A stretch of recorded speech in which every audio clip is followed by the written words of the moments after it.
Welcome back to Season 2 of Generation Gaming. I'm Maddrequiem, representing retro and classic gamers.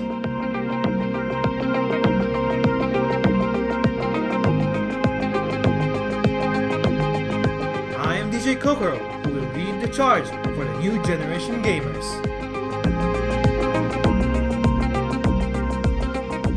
Hi, I'm Aleah Skye, the new future of Generation Gaming. I was brought in to represent the YouTube and Twitch gamers, who's lit and how to set up shop. Here at Generation Gaming, our mission is to unite gamers of different generations and platforms with our common love for gaming.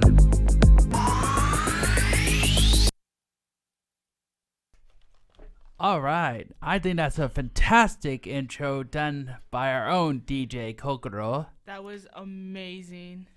You guys get to listen to that every time on Tuesday at 3 p.m. Hopefully. It was just this one time, man. This one time thing. I was in here for a couple of minutes actually fixing the radio. So I had to set it. Okay, so we had to set the speakers to do only left side, and then it'll go perfectly fine. Was that the problem with my laptop? Yeah, I figured out how to balance it so it's all the way to the left. Because we're taping it monitored. Anyways, back to the subject at hand. The thing you all came here for, hearing us talk about games. Especially today, we have our own Final Fantasy. Yes, it's Final Fantasy Day today. Another reason we're doing Final Fantasy today is it is the 30th year anniversary of Final Fantasy. Oh yeah, it's been around. Yeah, I actually had 1987 it first came out. So yeah, exactly 30 years, 3 decades. 3 decades of Final Fantasy. Isn't this the longest running game, or is there a game that has been around a lot longer? As far as years go, I think this is definitely the longest running. I don't count Mario because technically Link could be a good competitor against Final Fantasy because Link has released nearly as many games, if not more. Yeah, but doesn't Final Fantasy follow like one timeline while The Legend of Zelda there's like 3 different ones? There's 3 different timelines for Legend of Zelda, and I will be bringing in someone who's an expert at Legend of Zelda, our own game historian. But I will not reveal their name. Just stay tuned and guess who it is. But today we're talking Final Fantasy, and more importantly, we're talking about our triumphant return of Generation Gaming. Yeah, and this is my first time co-hosting. I think this is the first time I've ever been on Generation Gaming. I know I was on Polytalk as she was on Polytalk for a little bit, and then I officially became a co-host. Now I'm doing 2 co-host gigs and hosting my own. Yeah, that's right.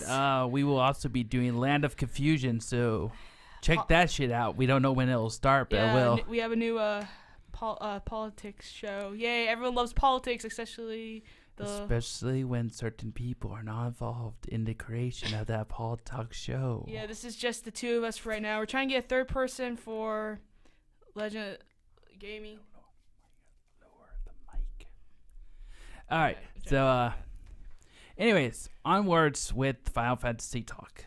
All right, so are you going to go over the story and then why don't you go over the history of how it was made and educate people? Okay. Education is very good. And I'm organized because I actually have notes. You do have notes. I'm so happy. Huzzah. All right, so Final Fantasy. Just remember when you're reading notes, into the mic. Read like this. Oh, that's right. I'm still a noob. Is this gonna be too heavy for it? Okay. Yeah, then I'll just read like this. Yeah, move forward a little bit so we can catch you a little better. All right. So Final Fantasy started in 1987. It is a RPG by. I did actually not know this when I learned this.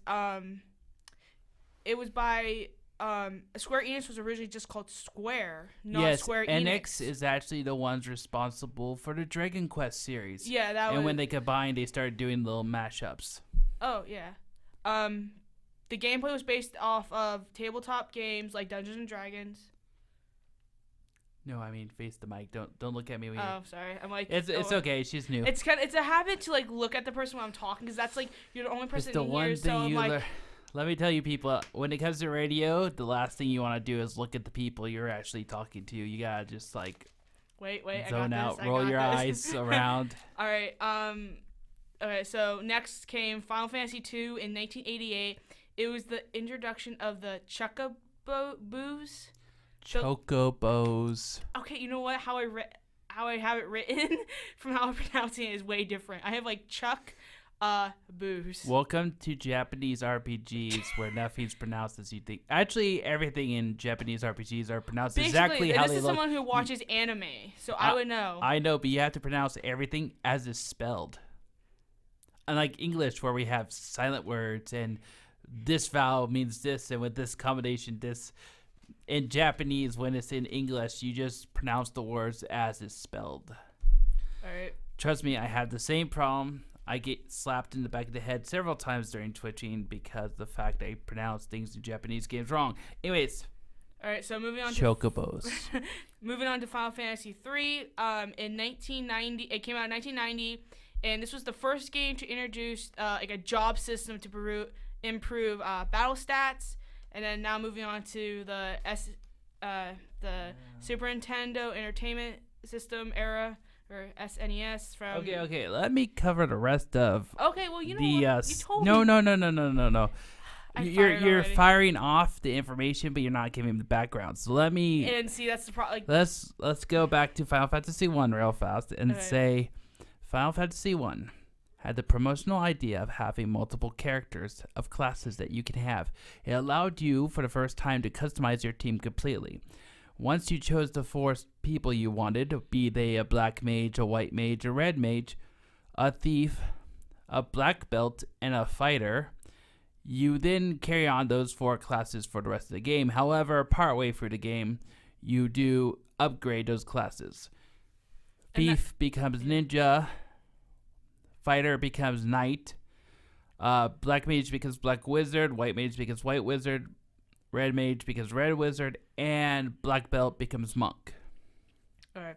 Yeah, that's where because I explained, like in the first one, it was inspired by tabletop like Dungeons & Dragons, which originally I thought Dungeons & Dragons actually came out later. I didn't know it came out. How long has Dungeons & Dragons been around? Dungeons & Dragons have been around since the 60s. Really? I did not know yes. that. So yeah, and I thought that was kind of cool how they. It's actually well noted that several musicians from the 60s were actually D&D players too. Like who? Alice Cooper. Really? Yeah. Dude, Alice Cooper is like the biggest nerd bard ever. He is. Usually people put power metal. Dude, his entire his entire performance was just a skit that he did at school, and he's like, "Wait, people like this. I'm gonna keep doing this shit." And there's your music history lesson. Alice Cooper is a nerd. Huzzah, he's one of us.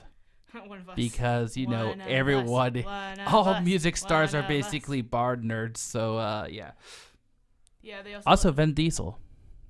Oh, yeah, I heard that one where he was an avid D&D player. He's a huge D&D player. And several voice actors are also D&D players. Like, duh, right? All right, so back to what we're doing. Red Mage was an interesting class. So the basic concept was you can cast black and white spells. And it's actually based off the Bard from D&D. With all the other classes being obvious, I'm just saying Red Mage specifically is the Bard. He can fight, he can cast, he can heal. Like, I play the ninja class in D&D. I'm like, I'm not... She's what we call a Cuisinart. Should I take that as an insult or not? It means you take blades and slice people up into tiny little pieces. Oh, that sounds just like me. Yes, it does. Thief basically had runaway ability. That was the only... It didn't get added to Steel until I think 3. Okay, so going on to 2. So 2's concept was instead of actually having defined classes... You were given characters who had their own backgrounds, and what you did was you had a building system, and what it was random skill upgrades based off of actions that you took in battle. The more you got hit by magic, the more resistant you were to magic. The more you got hit, the more resistant you were to physical attacks. The more you hit, the more often you hit, the higher your accuracy, and the more damage you dealt. So basically, it was like you're training them by putting them in combat situations, and they learn from it. They're learning. Final Fantasy 2 is all about learning. And sometimes you can cheat at learning. See, I didn't come into the Final Fantasy franchise until probably... I would say my first Final Fantasy game was Final Fantasy 13 with lightning in it. That's the only ones I played. And those I heard are the crappy ones. That's like pretty damn far away. Well, there's like 15, and it's like a series that's been around since. It's a series that's been around since 1987. I mean, that was way before I was born. So. I don't know why you're so quiet. I don't know. I'm like speaking. There we go. Now I can actually hear myself. All right, so now we can hear. I wonder how much. Sorry, we're still experiencing some new things because our vice president decided to say, "Hey, let's put a new board in for the people." I missed the bigger one, like the little one. I mean, I understand, I like, know it can do all these like cool things, but I'm like, the big board was easy to use, and we didn't have any technical difficulties with it. Unlike this one, where we keep having more and more, like with my laptop. I'm gonna turn you up. I'm gonna turn me down because I'm too loud for this shit. All right. Usually I'm the loudmouth. I know, right? So 2 had the idea of actually building your classes, and here's the fun thing. I took the absolute weakest person in my game, which is the girl, which I think, for shame, you make the girl a weak character. Sexism. I actually used the method, which was really messed up, pretty much having my characters throw lightning bolts at her while the goblins tried to hit her. And she became the tankiest person in the game. She actually surpassed the character who's supposed to be the tank. Supposed to be with air quotes. I surpassed his hit points by over 1,000. Oh wow. Yeah. I took the person who was pre-built to be a tank and said, "No, you instead shall be the white mage, because I deem it so." Mainly, I just did it because, like, I named the second character Murby, so I'm like, I'm gonna make her the tank because that's what she does in RPGs. She tanks. In RPGs, I don't know what my position is because I always change. Like I never pick one. I always change. But usually I just pick the soldier, like which is usually the most generic one. But sometimes I like if I'm in the mood, I'll go for stealth, or I'll be the tank, or I'll be something. I do like to change it up, but most of the time I play as like the soldier character or the knight or something like that. Usually I go for like the all around ones. So. Understandable. So let's see. On to 3. So tell us about 3, and then I'll tell you the rest about 3. So we'll have a system. Okay, 3 came out in 1990, and it was the first game to introduce the job system to improve battle stats during gameplay. So I guess that was. Now we're like so used to that and we're spoiled by that, but like to think about back then that was actually a new thing is really like, because like you can go play Skyrim and that's like you can do. I think nowadays they're called like we just call them side jobs or side missions. Yeah. So here's the thing about 3. They had it so that several times during the game you needed to change classes if you wanted to succeed at it. There is a certain section in 3, try not to be spoily and tell you where it is. You need to cast Mini on yourself to get through a tunnel that you can only get through while you're tiny. While in this tunnel, creatures are bigger than you. And your physical attacks are, well, weak because you're about the size of an ant. So the best move that I found to do is, before doing that, level up your wizard classes a couple, like 5 levels more of wizard class, and go in as an all wizard party, because your magic is not affected by your physical stats, and therefore you hit just as hard. And then throw fireballs and run as fast as you can. Just throw as many fireballs as you can and run the away. I also had a lot of interesting facts. It's the first time now. They retconned to make it so you're orphans in 1 as well. But Final Fantasy has always been like, you 4 people are chosen for some reason. It is unknown as to why you are chosen. The chosen one. But your chosen ones usually have a plot to it. True. The first one was, hey, you all just happen to inherit the stones of the elements that you need to recharge so you can save the world. In 3, it was, you are all orphans. And so, you had that in common. You were all magically orphans. Okay, on to 4. All right, so this is going into the Super Nintendo era. Mm-hmm. Super Nintendo. I have all the eras. Just for reference, in Super Nintendo, Final Fantasy IV was known as Final Fantasy II.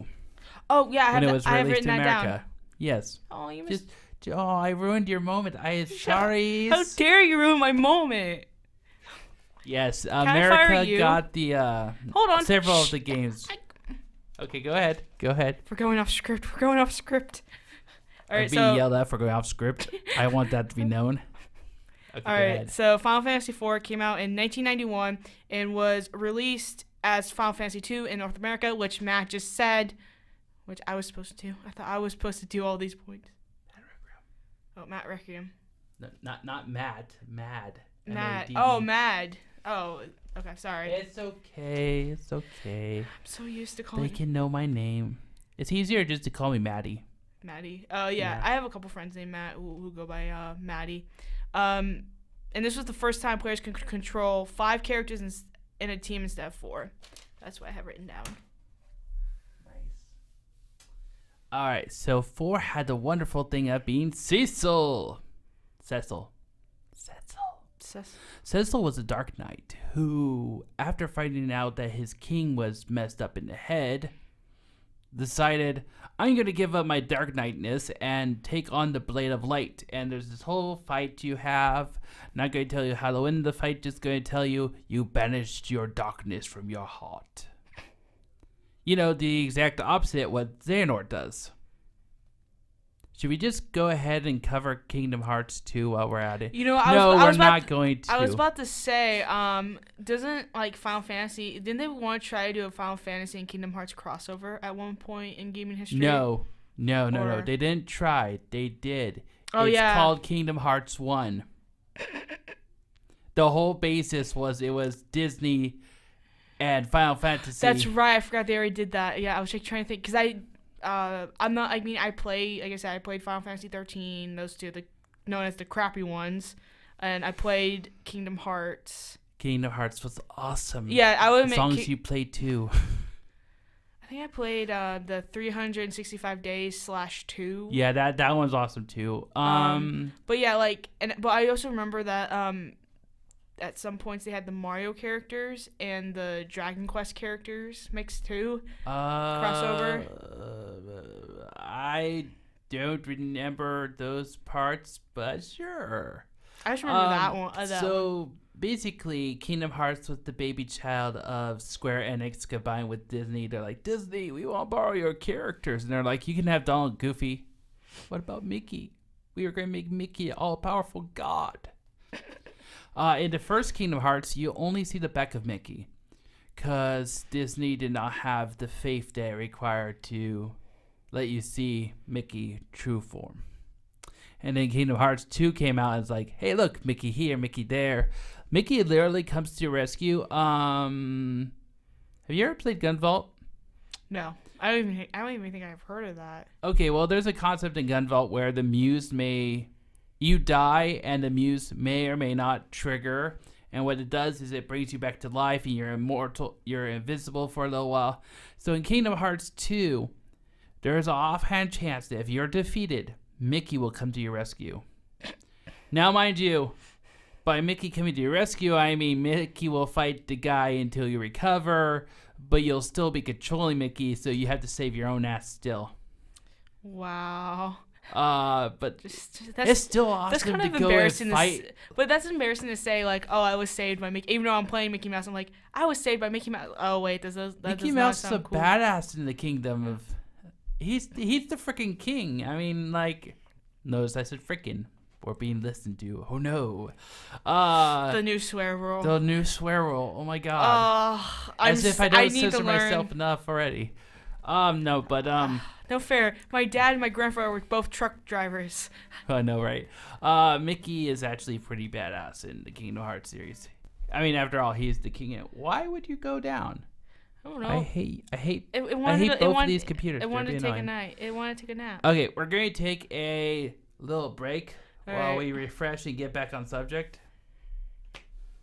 Also, I want to play some music because I'm sweaty and I need to take a breather.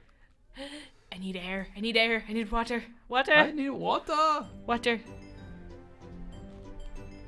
Enjoy this Chocobo remix.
I forgot to mention that part in 3.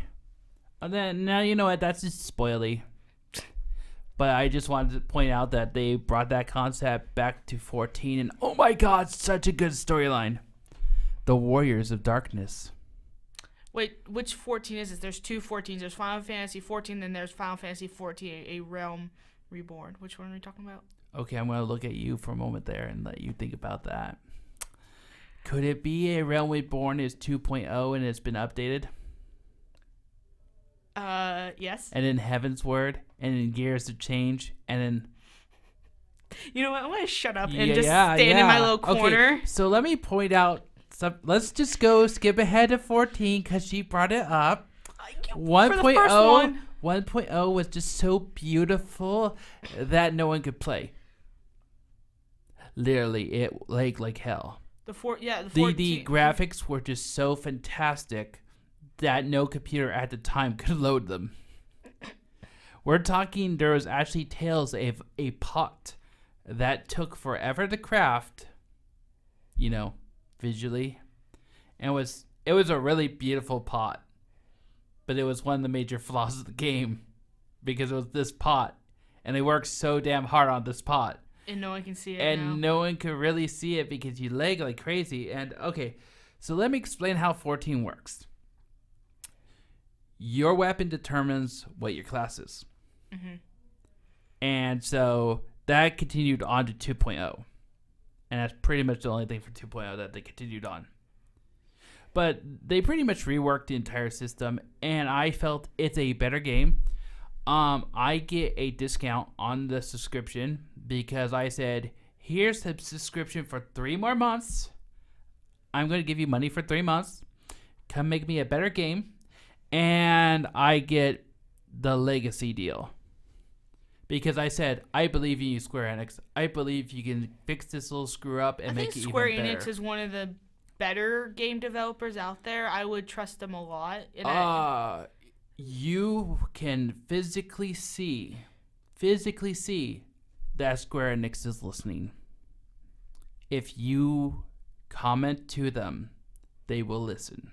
Yeah, unlike EA Games where they're like, I want your money. EA Games gets stuff like, do you know how to make a sports game? No, they don't tell us how to make a sports game. Square Enix is like, what do you guys want? We'd love to service you. We love to give you what you want. We want you to enjoy our game. We want you to give us our money, and we want to give you product and items. And we want you to continue playing and, be happy and love our stuff because we're geeks and we actually play this game too. They literally play the game. Like 90% of Square Enix plays Final Fantasy 14. Well, that's always good. And I bet fans of Final Fantasy want to go work at Square Enix, And they always have the newsletters too. They have like videos, and they have Eorzea cafe in Japan. Well, that's cool. Which I totally need to go to. I always wanted to go to Japan.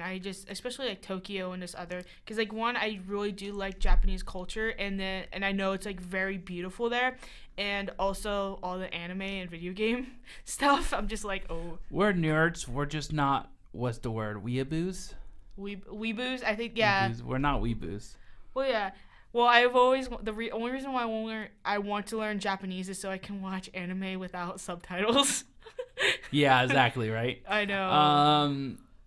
I understand that the culture is completely different than it's shown, and I understand that the place is not as great as it could be. But I just want to say, if I was in Japan, I'd spend pretty much all my time in the cafes. I think I would spend a lot of my time trying to learn Japanese culture more, and then have like the nerd stuff on the side. But stuff on the side. Yeah, but I'm like the type of person that likes learning about other cultures, and so I would go for culture and history first, then the fun stuff. Okay, but that's just how I am. So now that we've talked about that, let's go back to 4. Okay, so 4 you have Cecil, I already said my stuff. Who was the first time you had an actually in-game class change. Now, the thing about 4, as opposed to 3, is the fact that you didn't have a class change system. You just had characters. And it was the first time where you had characters, and you grew with the characters, and you were saddened by certain things that the characters did, and you were pissed off by certain things that the characters did, and you got really emotionally attached. And that the reason you got emotionally attached is because these are characters. They're not you playing different classes. Oh yeah, and I can understand that. I think that's like in all types of media where you do get attached to characters, and they can be anime, video game, TV show, movie, But I think if you can get physically attached to these emotionally attached to these characters, I think that's the people behind it doing their jobs correctly.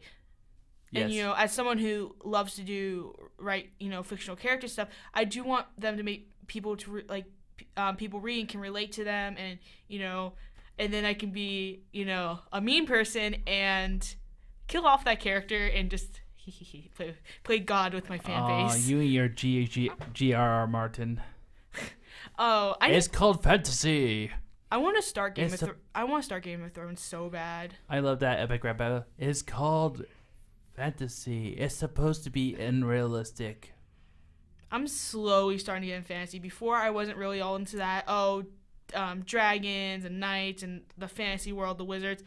I believe it or not, it was actually one of the Borderlands 2 DLC, Tiny T's Assault on Giant's Keep, which is basically the whole DC is like playing Dungeons and Dragons. Like, you could tell these guys played it. It's kind of like a ripoff of that, and it got me into like this fantasy world. So I'm like, I'll give it a try. And then I remember I ended up playing Dragon Age in Conquest. I think I'm pronouncing that right.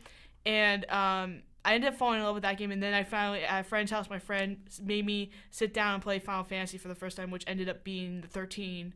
And I ended up remember getting stuck and frustrated with that game. I ended up quitting. I'll tell you what, no game sucks as long as it has Gilgamesh. All right, so speaking of Gilgamesh, let's move on to 5. Oh, okay. I got my notes. I'm so happy with my notes. So Final Fantasy 5 came out in 1992. This one only came out in Japan. This is where, well, for one, I get confused. 5 gets released later into America. It does. Okay, because I was gonna say they say, okay, 4 became 2. What became, and then did 3 ever get released in America, or did they have like that? Because it felt like 3, I believe, was released as 6. Okay, yeah, like, see, that's where I got confused. It's like, that's why I was like, Yeah. the release is okay. So it only came out in Japan, but you corrected me in saying it comes out later in America. It expanded the job system, which enabled players to freely pick jobs, character classes, and stuff like that. Okay, now let me tell you about something that happens every single year with Final Fantasy V. It's called the 4-Job Fiesta. I like fiestas. All right, so here's how it works. There is a Twitter account, and this Twitter account is known as GilgameshBot. And what it does is you'll message GilgameshBot, and you'll say, I will participate in the 4-Job Fiesta. And Gilgamesh will accept your entry. Then, when you'll get your first crystal, because in this one you get released to 4 crystals, they break, and you get job crystals from them. He will tell you your job. You cannot play any job but the one he tells you to do. That is why it's called the 4-Job Fiesta. Do you get to wear sombreros? No. But it's a fiesta. So how it works is everyone has to be the first class of the job. You have to set them immediately to that class. And you have to play that class until you get the second crystal. And once you get the second crystal, now this is what some people do, some people don't. You only need to change one person over. Mm-hmm. However, a lot of people say the best way to do it is 2 for each classes. So you have 2 guys doing 2 different classes. So you have, a nice mixer. The party's getting better. Then the 3rd crystal gets released. Now you have to switch someone over to the 3rd party.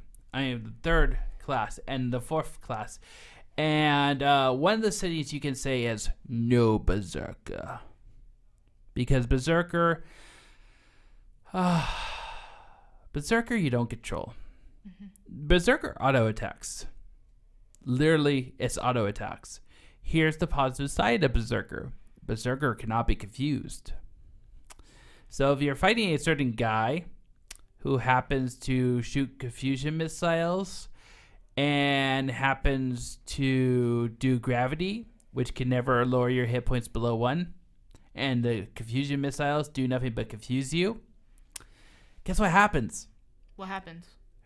All the rest of your party members die, but the Berserker beats the boss by just constantly swinging.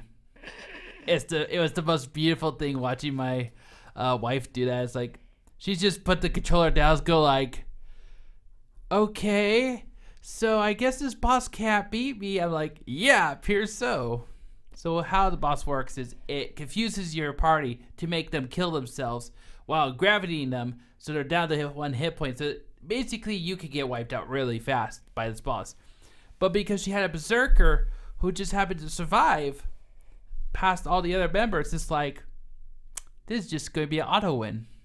Auto win. Auto win. All right. Okay.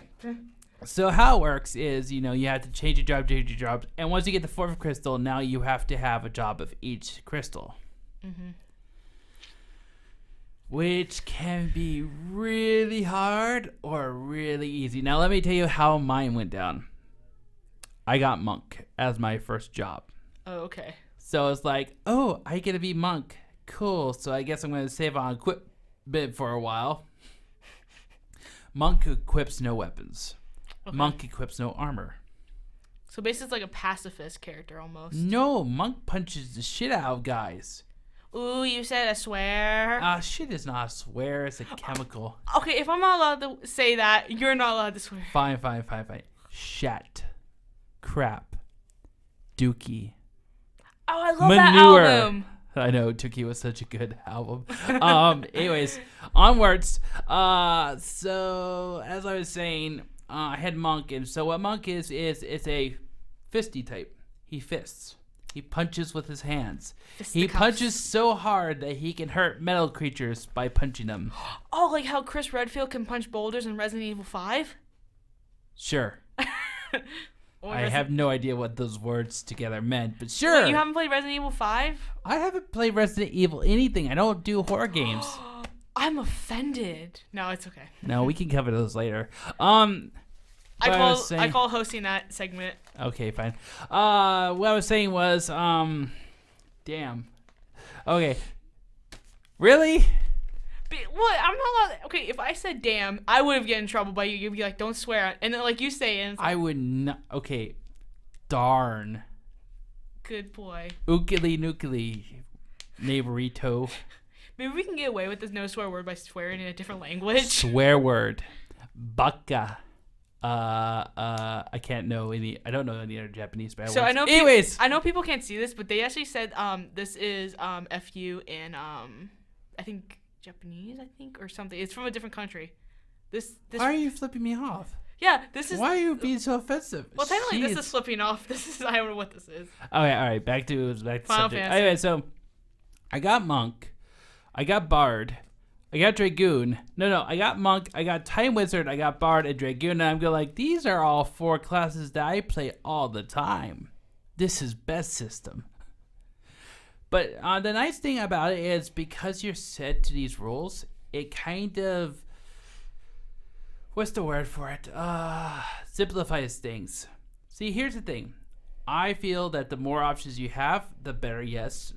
Replayability, yes. But if you can restrict yourself to gameplay, say like, if you were playing Pokemon and I said, you can only play with poison, ground, and blah, blah, blah, blah. 3 different types. You have to have 2 of each types. Your game's going to be way more replayable because then you go and say, okay, now I'm going to choose another 3 types. I'm going to choose another 3 types. I'm going to learn how to play with these types, which is why Avatar Challenge is awesome. And that will be in another segment. See, the thing about me is like I like to pick one thing and just stick with it sometimes. So like going on the Pokemon. So if I said, okay, we can pick 3, poison, water, or fire, I would probably use Squirtle or Charmander every single time. I wouldn't go back and play the game with different stuff. Oh, you're sad. Unless it's Borderlands, and I think that's the only game I actually tried to play every single character. So onwards with what I was saying, and you know what, when it comes to Avatar Challenge, 7 is going to be so much easier because of the fact that the way the HMs are done now. Yeah. Being completely I have to check out that game. I heard it's fun. It's fantastic. They kind of really did make a completely new game, as opposed to just rehashing the same thing over and over again. Yeah, didn't Dynasty Warriors do that with the Hyrule Warriors thing? No, that's called skinning. Okay. It's literally the same game, only they skin it so that it appeals to people who prefer those characters.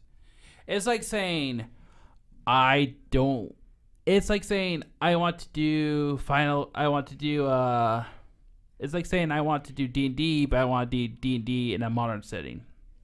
Okay. That's basically what it is. Okay, yeah, that makes sense. All right, so onwards to continuing on. So 5 was awesome. So on to 6. Actually, I did not realize this, but I did have it written down that 6 was 3 in North America. So I did have that written down. So Final Fantasy VI came out in 1994. It's known as Final Fantasy III in North America. It was the final game on the SNES, and it offered players a great deal of item customization for weapons, armor, and equipment. It ended up selling over 3.1 million copies for the SNES.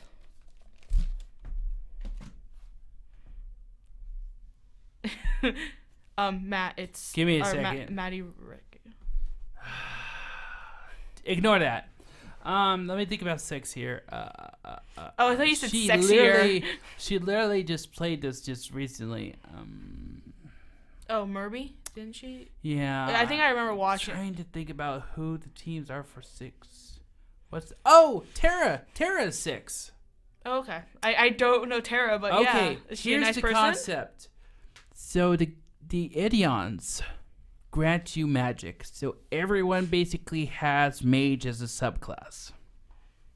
It also has Edgar. I love Edgar. Edgar is the machinist. Edgar is the first example of machinist in Final Fantasy games.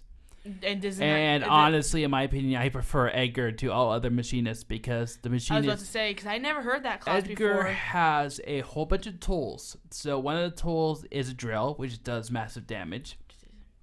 Another tool is a chainsaw. Now, the chainsaw will either do massive damage... You caught my attention with chainsaw. So he'll go knee and slash at you, stab at you with the chainsaw. But if he starts wailing around... doing circles with the chainsaw, it's an instant kill.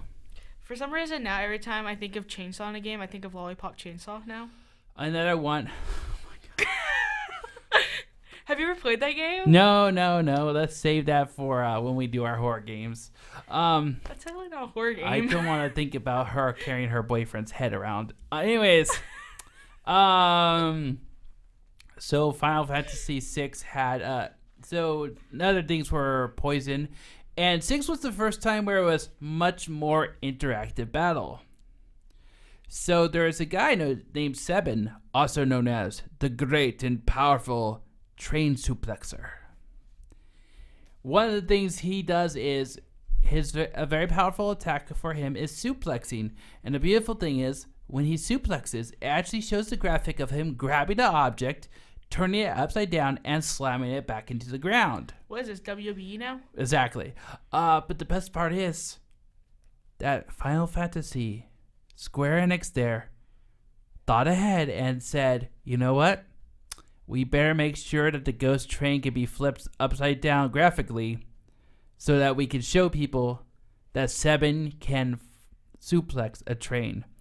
Not only does suplexing a train work, and it shows the graphic of the train actually being turned upside down and slammed into the ground, it's actually a very effective way to defeat the train. You know what? After watching Final Fantasy, having to study about it for this particular episode, it's amazing how we go from Final Fantasy 1, because the videos I watched went up to 15, how much gradually graphics have changed over time. I think that's one of the perfect examples besides, Zelda and Mario, but I think, as we talk more about Final Fantasy, how the graphics just changed from what we got from 1987 to what we have now in Final Fantasy 15, which is it out yet, or Final Fantasy 15? Yeah, Final Fantasy 15 is out, and we'll be talking about that soon. But continuing on, so 6 also had the samurai, who you would wait, and then push a button to activate a special ability. So basically, all the combat systems was much more interactive, and it was the first time which Final Fantasy did the attack time basis, action time basis, which means that your character reacts immediately, and you have a little timer going up to tell you when's the next time your guy comes up, instead of the classic style, which was putting your commands in and watch the combat happen. So this was more of a real-time game. Now the problem with the real-time was things like Doom counter turned, instead of it doing turns, it was now literally 30 seconds until your guy dies. So react fast. So we're going to take another little break of music. Oh, perfect timing because now we're gonna go into the next era, which is the PlayStation era. Exactly. Yay. I plan these things. Oh, okay. Who was the organized one that actually has a script? I see your script and I raise you a pre-made playlist for the show. Okay, you know what? I would have a playlist prepared.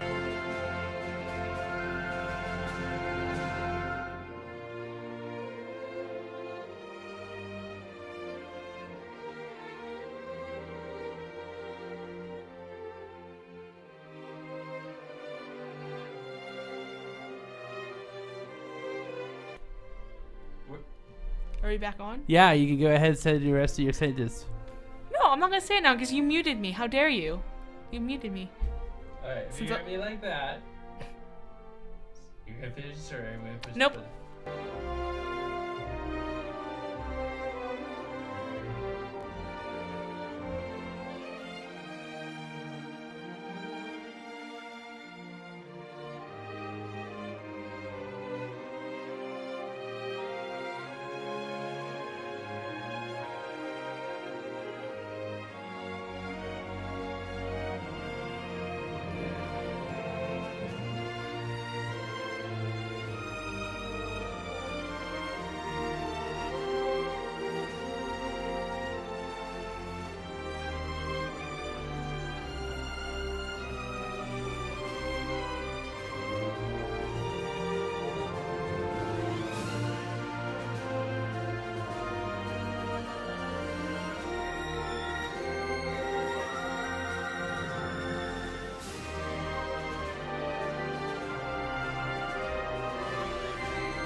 The epic music. Sometimes my laptop does not obey my commands. Hey, at least we can actually hear the music coming from your laptop. Last time mine music felt it. Yeah, exactly.